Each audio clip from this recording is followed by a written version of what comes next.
Welcome to Let Me Fix This. Enjoy the video. You start by creating an Azure Maps account and grabbing the primary key. This is required to authenticate map tiles and services. Once done, enable the Azure Maps resource in the same subscription and note the resource region because it affects routing and traffic services. Next, open Power BI Desktop and load a dataset containing coordinates or full addresses so you can geocode. Make sure to set data types for latitude and longitude as decimals, then move directly to the Visuals pane to add a map control. You now install and add the Azure Maps visual to your report canvas, either from AppSource or built-in visuals. After placing it, bind your latitude and longitude fields to the location slots. If you have addresses, use Power BI's geocoding or pre-geocode in Azure Maps REST.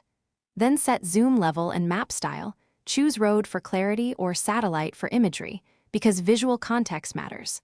Finally, secure token authentication by entering the Azure Maps key in the visual settings. Once validated, you'll see tiles and points render immediately. Finish by applying advanced features.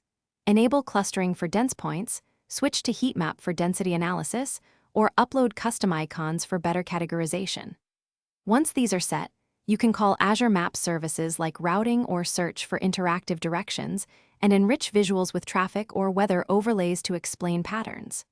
If tiles or services don't load, first check the API key and region match, verify cores and firewall settings, and confirm usage quotas.